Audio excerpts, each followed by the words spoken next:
Catatan Presiden RI. Presiden Joko Widodo menyebutkan Indonesia akan mengirimkan bantuan kemanusiaan untuk rakyat Palestina. Bantuan kemanusiaan harus terus didorong dan dipercepat, diakselerasi. Dan Indonesia terus melakukan komunikasi dengan banyak pihak untuk mengupayakan penyelesaian masalah ini.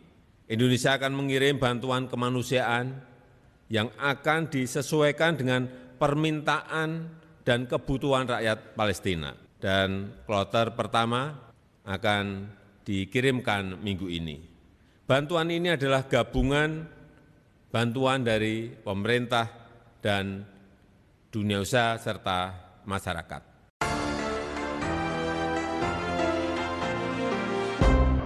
Presiden Joko Widodo mengajak semua pihak berperan serta dalam pembangunan IKN. Jadi sekali lagi kerjasama, kolaborasi itu sekarang menjadi kunci. Saya beri contoh yang kedua, pembangunan IKN. Ini juga tidak bisa dan tidak mungkin dikerjakan oleh pemerintah sendiri. 33 billion US dollar. Enggak mungkin. Oleh sebab itu, kemarin kita rancang 20% itu dari anggaran APBN, yang 80% itu PPP atau dari private sector.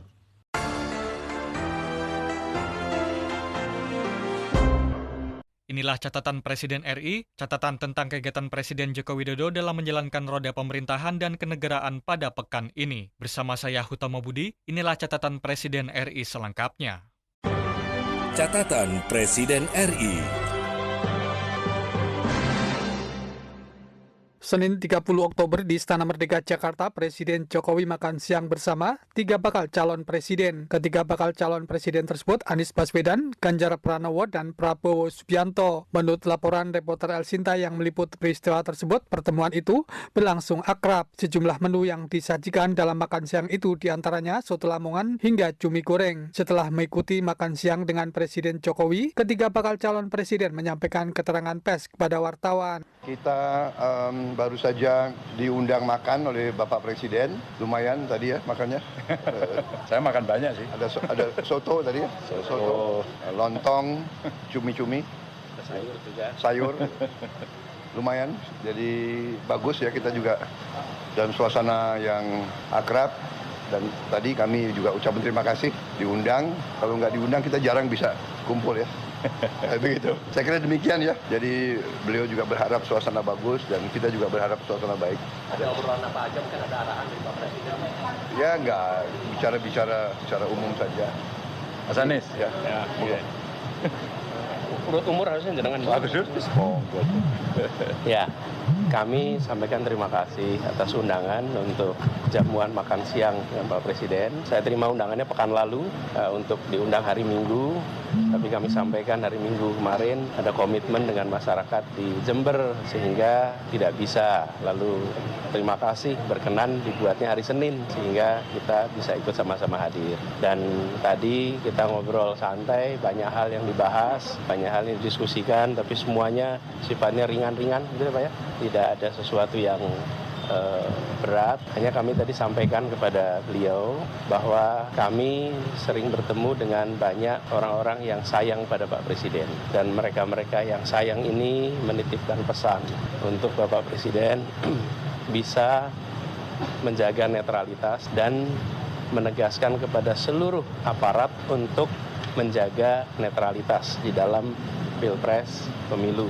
Dan tadi beliau sampaikan bahwa beliau memang mengumpulkan pejabat, gubernur, bupati, bahkan akan mengumpulkan TNI, polisi, dan semua aparat-aparat untuk netral. Dan kami melihat itu adalah pesan penting yang bisa membuat Pilpres kita besok berjalan dengan aman, damai, karena seluruh unsur penyelenggara menunjukkan sikap yang netral, yang profesional. Jadi itu salah satu yang kami sampaikan kepada beliau, dan beliau merespon positif, baik, sehingga diskusi kita juga tadi lancar. Ya, itu aja.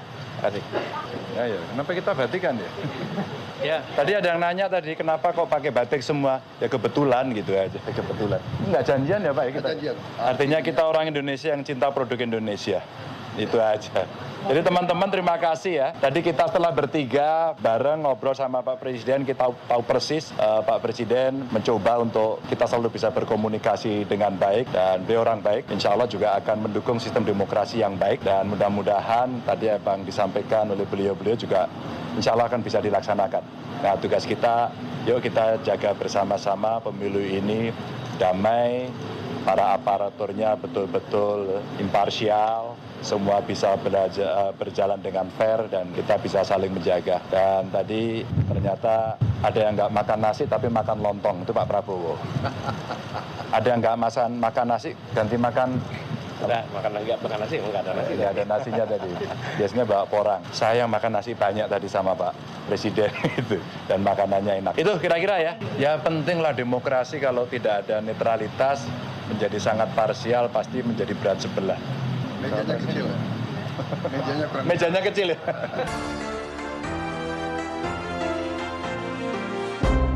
Senin 30 Oktober di Istana Merdeka Jakarta, Presiden Jokowi dalam keterangan persnya menegaskan Indonesia sangat marah terhadap memburuknya situasi di Gaza, Palestina, terutama situasi kemanusiaan. Presiden mengatakan Indonesia terus mengikuti dari dekat perkembangan di Gaza. Indonesia sangat marah terhadap memburuknya situasi di Gaza, terutama situasi kemanusiaan. Kita terus ikuti secara dekat perkembangan di Gaza, dan posisi Indonesia sangat jelas dan tegas, mengutuk keras serangan acak terhadap masyarakat sipil dan fasilitas sipil di Gaza. Kekerasan harus dihentikan, gencatan senjata harus terus diupayakan, bantuan kemanusiaan harus terus didorong dan dipercepat, diakselerasi, dan Indonesia terus melakukan komunikasi dengan banyak pihak untuk mengupayakan penyelesaian masalah ini. Indonesia akan mengirim bantuan kemanusiaan yang akan disesuaikan dengan permintaan dan kebutuhan rakyat Palestina. Dan kloter pertama akan dikirimkan minggu ini. Bantuan ini adalah gabungan bantuan dari pemerintah dan dunia usaha serta masyarakat. Senin 30 Oktober di Istana Negara Jakarta, Presiden Jokowi mengumpulkan para penjabat gubernur, wali kota, dan bupati dari seluruh Indonesia. Pada kesempatan itu, Presiden Jokowi antara lain minta kepada kepala daerah untuk memberikan dukungan kepada KPUD dan Bawaslu tanpa melakukan intervensi apapun. Presiden Jokowi juga minta untuk memastikan netralitas ASN terjaga.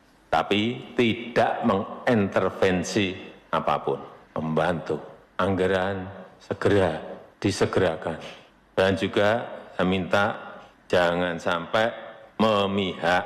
Itu dilihat loh, hati-hati. Bapak Ibu dilihat, mudah sekali kelihatan Bapak Ibu memihak atau enggak. Krik, udah. Dan juga pastikan ASN itu netral. Yang terakhir, menjaga kerukunan di tingkat bawah. Segera selesaikan kalau ada persikan-persikan yang berkaitan dengan politik. Selain itu, dalam pengarahannya di hadapan kepala daerah, Presiden Jokowi menyinggung soal harga dan pengendalian inflasi. Presiden Jokowi mendorong pemerintah daerah untuk mengendalikan inflasi dengan menjaga stabilitas harga barang kebutuhan pokok di pasar. Presiden Jokowi juga mengingatkan para pejabat kepala daerah untuk tetap waspada terhadap dampak dari fenomena Super El Nino.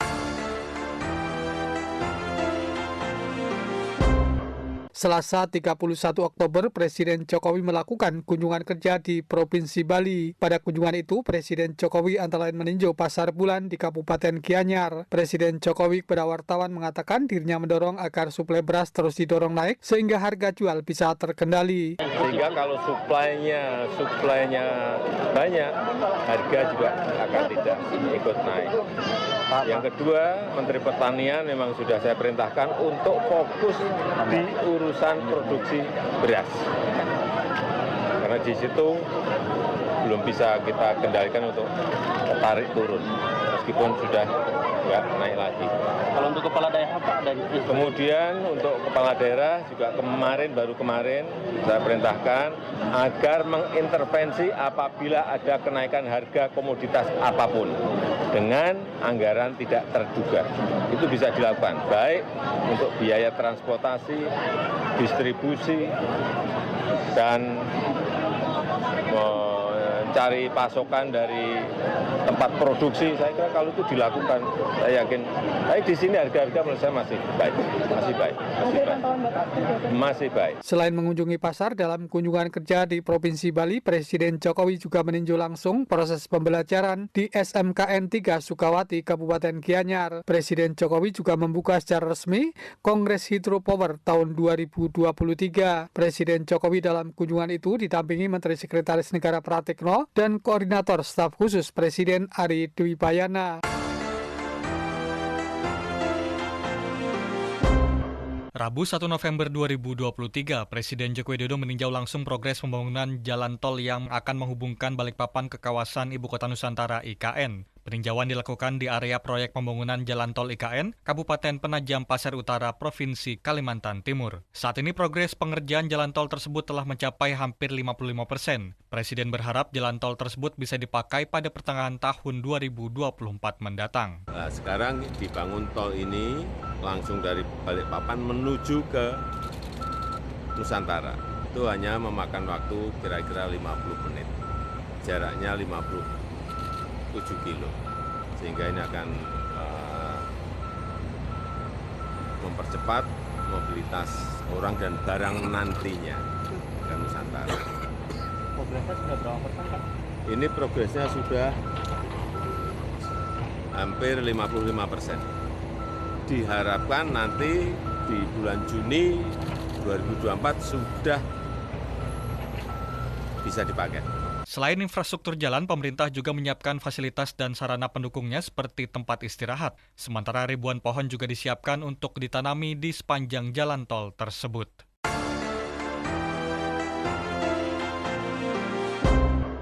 Rabu 1 November 2023, Presiden Joko Widodo sudah mengusulkan Kepala Staf Angkatan Darat Kasat Jenderal Agus Subianto sebagai calon Panglima TNI kepada DPR pekan lalu. Presiden Joko Widodo menilai Jenderal Agus Subianto telah memenuhi semua aspek untuk dicalonkan jadi Panglima TNI. Hal tersebut disampaikannya kepada awak media di area proyek pembangunan jalan tol IKN Kabupaten Penajam Pasir Utara, Provinsi Kalimantan Timur. Sudah kami sampaikan minggu yang lalu. Yang pertama beliau ini kan Wakasat, kemudian menjadi Kasat. Tapi kalau melihat jam terbangnya saya kira di teritorial, kemudian di administratif, akademis semuanya memenuhi semuanya. Sementara itu untuk pengganti Jenderal Agus pada posisi Kasat, Presiden Joko Widodo belum memutuskannya. Menurutnya masih menunggu persetujuan dari DPR terkait pencalonan Jenderal Agus sebagai Panglima TNI. Presiden Joko Widodo mengusulkan Jenderal Agus Subianto untuk menggantikan Panglima TNI Laksamana Yudo Margono yang akan masuk masa pensiun pada tanggal 26 November mendatang.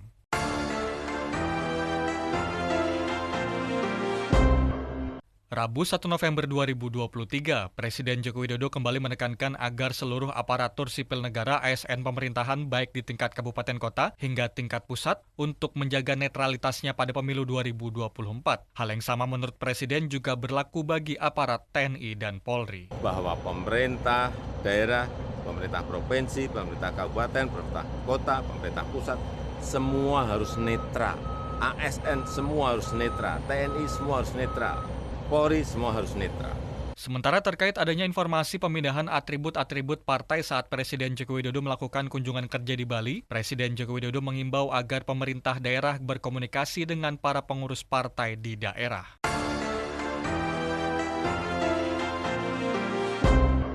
Rabu 1 November 2023, Presiden Joko Widodo melakukan peletakan batu pertama Bandara Ibu Kota Nusantara IKN di Kabupaten Penajam Pasir Utara, Provinsi Kalimantan Timur. Presiden menilai bandara tersebut memiliki peran yang sangat penting bagi kawasan IKN. Presiden menyebutkan kehadiran Bandara IKN juga akan membuat kawasan IKN makin terbuka, konektivitas makin baik, dan makin mudah dijangkau dari manapun. Presiden menjelaskan Bandara IKN tersebut merupakan bandara khusus yang digunakan untuk mendukung pelayanan kegiatan pemerintahan dan mendukung konektivitas di Ibu Kota Nusantara.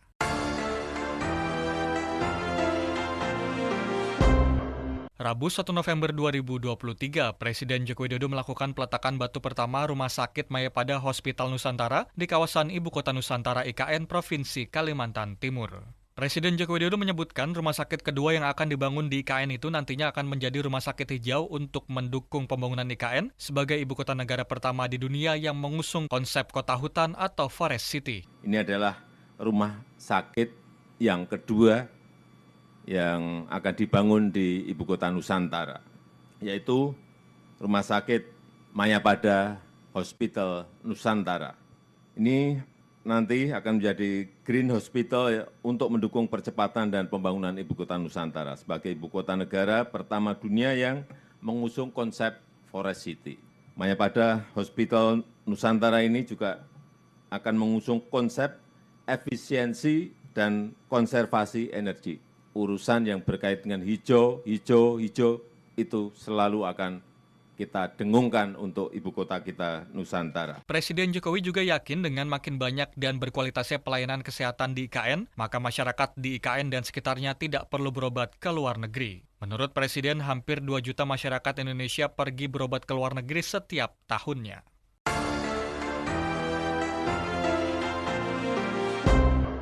Rabu 1 November 2023, Presiden Joko Widodo menyampaikan komitmen pemerintah dalam membangun fasilitas pendukung dalam bidang pendidikan di Ibu Kota Nusantara. Keseriusan itu ditunjukkan dengan melakukan peletakan batu pertama sekolah bertaraf internasional pertama di Nusantara. Presiden berharap NIS atau Nusantara Intercultural School nantinya dapat menyelenggarakan pendidikan berkelas dunia bagi anak-anak. Selain itu, NIS juga diharapkan mampu menjadi salah satu pilihan sekolah dengan pendidikan yang bermutu di IKN.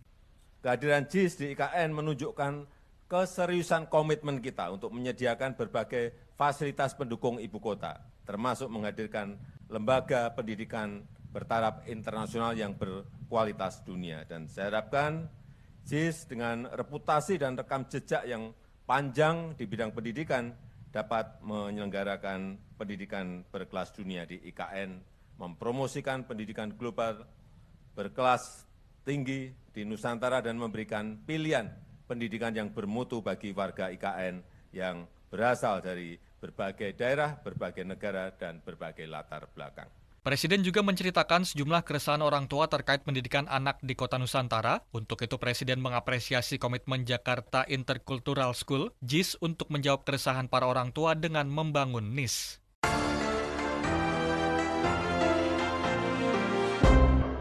Kamis 2 November 2023, Presiden Joko Widodo melakukan peletakan batu pertama Komplek Perkantoran Bank Indonesia BI di Ibu Kota Nusantara IKN, Penajam Pasir Utara, Kalimantan Timur. Presiden meyakini pembangunan perkantoran Bank Sentral ini akan meningkatkan kepercayaan dunia usaha terhadap pembangunan IKN. Sekali lagi, keberadaan gedung perkantoran Bank Indonesia ini di IKN ini dapat meningkatkan kepercayaan masyarakat, dunia usaha, dan investor. Karena otoritas moneter, perbankan, dan sistem pembayaran telah ada dan siap mendukung pengembangan IKN. Siap mendukung pertumbuhan ekonomi yang berkelanjutan di Ibu Kota Nusantara.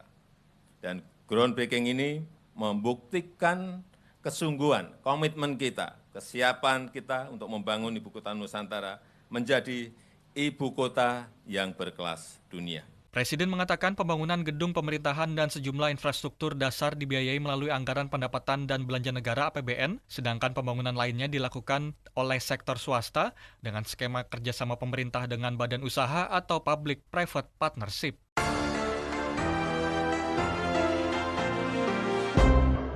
Kamis 2 November 2023, Presiden Joko Widodo melakukan peletakan batu pertama pembangunan pembangkit listrik tenaga surya PLTS di Ibu Kota Nusantara Penajam Pasir Utara, Kalimantan Timur. Presiden menyebutkan infrastruktur berkapasitas 50 MW ini merupakan pionir pembangkit energi terbarukan di IKN, serta wujud komitmen pemerintah dalam penyediaan energi hijau. PLTS ini menunjukkan keseriusan pemerintah menyiapkan sistem kelistrikan yang handal yang berbasis pada ramah lingkungan untuk pemenuhan kebutuhan listrik di IKN. Pemanfaatan EBT di IKN selaras dengan konsep pembangunan IKN sebagai ibu kota negara yang berkonsep Forest City, yang hijau dan ramah lingkungan. Di samping memanfaatkan tenaga surya, kita tadi juga Pak Dirut menyampaikan akan memanfaatkan potensi hidro yang ada di sekitar IKN. Presiden mengatakan keberadaan infrastruktur ini nantinya akan mampu mengurangi 104.000 ton emisi karbon setiap tahunnya.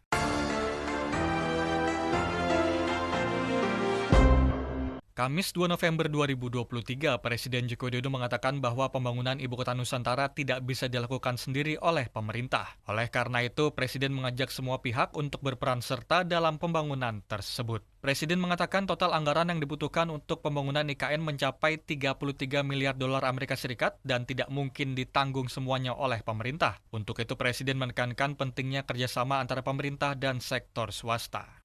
Jadi sekali lagi, kerjasama, kolaborasi itu sekarang menjadi kunci. Saya beri contoh yang kedua, pembangunan IKN. Ini juga tidak bisa dan tidak mungkin dikerjakan oleh pemerintah sendiri. 33 billion US dollar, nggak mungkin. Oleh sebab itu, kemarin kita rancang 20% itu dari anggaran APBN, yang 80% itu PPP atau dari private sector. Presiden menambahkan hingga saat ini banyak investor asing yang tertarik untuk berinvestasi di kawasan IKN. Namun Presiden menyebutkan bahwa saat ini pemerintah memprioritaskan investor dalam negeri.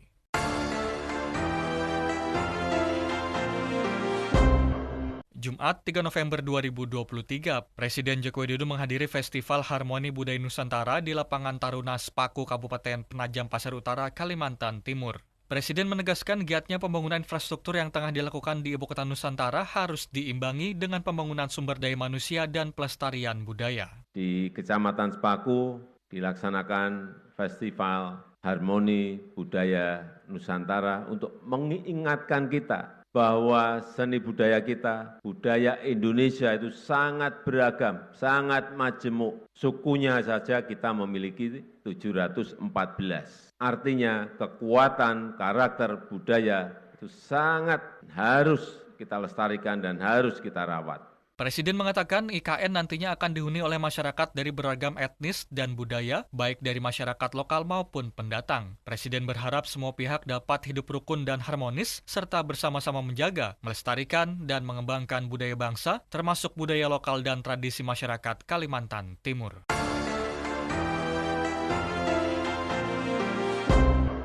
Jumat 3 November 2023, Presiden Joko Widodo menghadiri Festival Dagai Ehau atau Dahau di Kabupaten Kutai Barat, Kalimantan Timur. Festival budaya ini digelar dalam rangka memperingati hari ulang tahun ke-24 Kabupaten Kutai Barat. Presiden mengapresiasi penyelenggaraan festival yang dinilainya sebagai bagian dari upaya untuk melestarikan dan memajukan kebudayaan daerah. Keberagaman dengan kemajemukan yang luar biasa. Kita memiliki 714 suku yang berbeda-beda. Oleh sebab itu menjadi kewajiban kita untuk melestarikan, memajukan kebudayaan daerah, menggerakkan industri kreatif di daerah. Dan melalui festival budaya seperti ini, kita bisa saling belajar tentang kekayaan tradisi dan nilai-nilai budaya. Toleransi, kerukunan, keharmonisan yang sudah diwariskan oleh para leluhur kita terdahulu. Presiden juga mengapresiasi semangat Bhinneka Tunggal Ika yang ditunjukkan dalam kehidupan masyarakat di Kutai Barat yang tetap rukun dan kompak di tengah keragaman yang ada.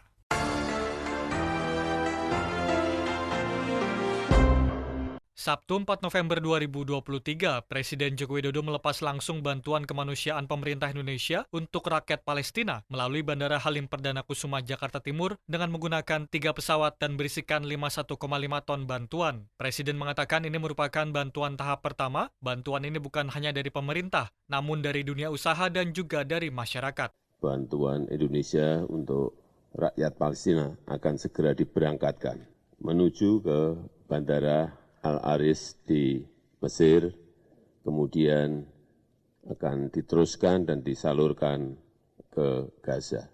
Ini adalah bantuan tahap pertama, dibawa menggunakan 3 pesawat dan berisi 51,5 ton bantuan, berupa bahan makanan, alat medis, selimut, tenda, dan barang-barang logistik lainnya yang telah disesuaikan dengan kebutuhan yang ada di Gaza. Dan untuk bantuan selanjutnya juga sedang dalam proses dipersiapkan. Bantuan ini bukan hanya dari pemerintah, namun juga dari masyarakat, dari dunia usaha yang disalurkan melalui berbagai lembaga kemanusiaan. Presiden mengatakan ini merupakan wujud solidaritas Indonesia terhadap Palestina. Presiden menekankan bahwa Indonesia akan terus bersama perjuangan bangsa Palestina.